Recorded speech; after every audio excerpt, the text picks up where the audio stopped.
في هاي الفيديو بعلمكم enthalpy change of formation.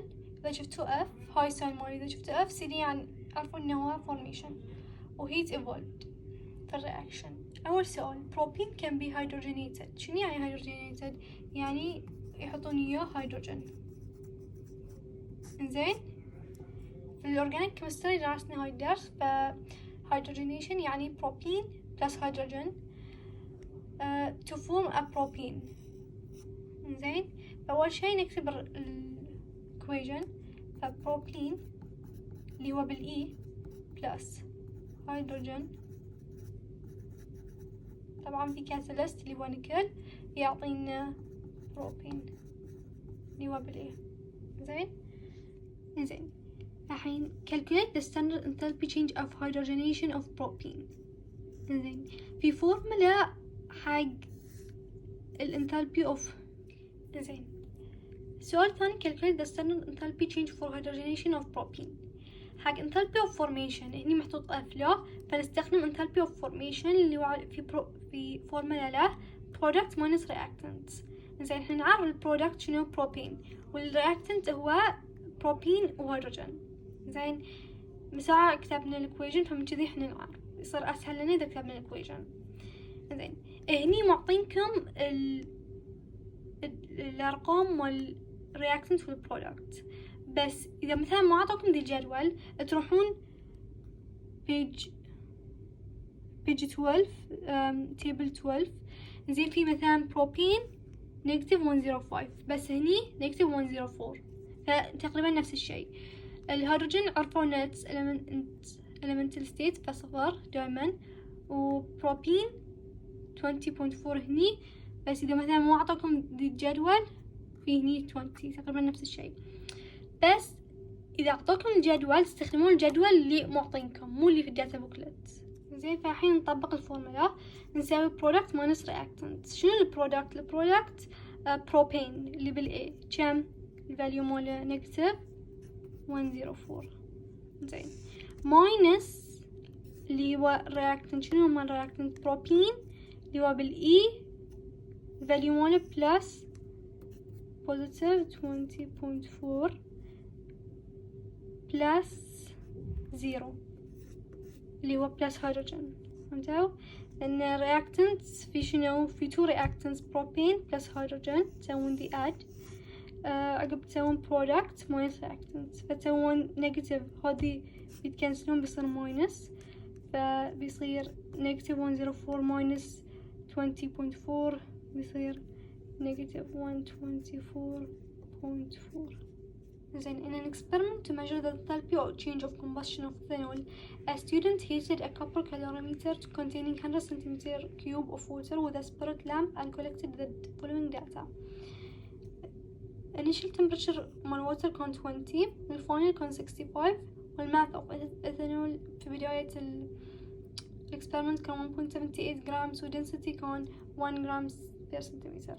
المهم use the data to calculate the heat evolved when the ethanol was combusted.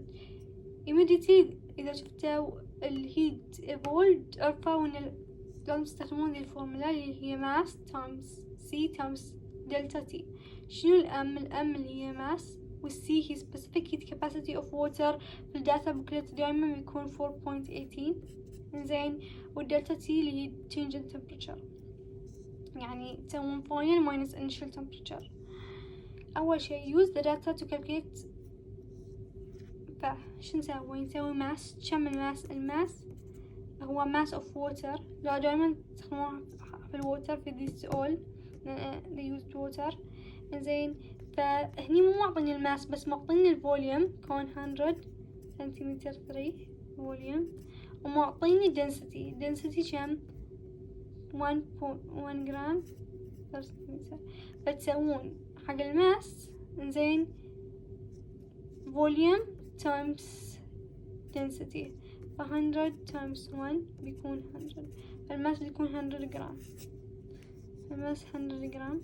إنزين specific heat capacity يجيلكم في الداتا بوكلت دائما 4.18 مول water، ودلتا تي بيكون 65 minus 20 اللي هي 45. فتسوون 100 grams times 4.18 times 45 equals to سوينا بالكالكوليتر بيكون 18810 جولز. زين بس عشان تطلعون كيلو جولز تسوون divide by 1000 يصير 18.81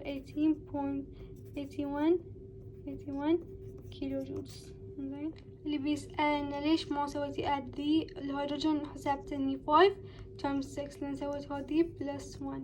زين المهم اول شي طلعنا الام ار اوف ايثانول. زين عقب شو تسوون تطلعون. زين سؤال ثاني calculate the enthalpy change of combustion per mole of ethanol. إذا شفتوا per mole of شيء لازم تتبعون الخطوات اللي الحين بشرحها. أول شيء تحصلون number of moles مول ethanol. زين شلون تحصلون number of moles في الأورجانيك chemistry؟ زين number of moles equals to mass divided by mR.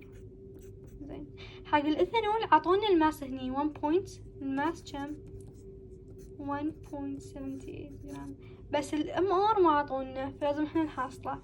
فشنو اول شي شنو الفورمولا مال ايثانول هي C2H5 هاك ترى كله درس اورجانيك. فاذا زين فتحصلون الام ار بداية الكربون هو اليار مال 12.01 times 2 زين equals to 24.02 plus ال H في 6 زين 1.01 times 6 equals to 6.06 وال O 16 times 1 equals to 16. سوون ذي add كامل يطلع لكم 46.08. فهاي الام ار مال ايثانول. زين فالحين تحصلون number of moles تسوون اللي هو mass 1.78 من هني اللي عطونا في السؤال divided by of moles. زين divided by كامل الام ار اللي هو 46.08 يطلع لكم بالكالكوليتر 0.0386. زين فهاي step 1 اللي حصلنا number of moles of ethanol. step 2 نسوي ذي الرقم اللي حصلناه اللي هو heat evolved كم حصلنا 18.81 كيلو جولز divided by number of moles of ethanol عشان نحصل مال كل مول. فهمتوا 0.0386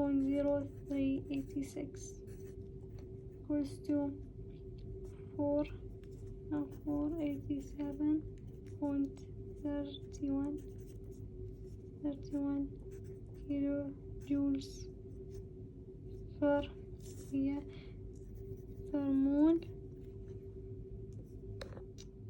زين فهاي السمبل مالك يجي كيلو جولز per مول نكتب 1. زين او اذا مثلا تبون ما تسوون كي جي تبون جولز بس يعني مو كيلو جولز تسوون ذي الرقم اللي هو جولز divided by number of moles. زين يطلع لكم إذا تبون 487.305.69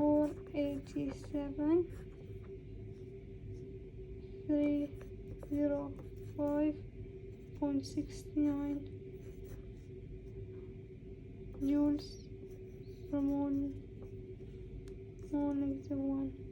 ترى نفس الجواب يعني بس هاي ان كيلو جولز وهاي ان جولز بس. انزين فالحين السمري مال السؤال شنو؟ ان اول شي تحصلون number of moles of ethanol by ذي الفورمولا mass divided by mR.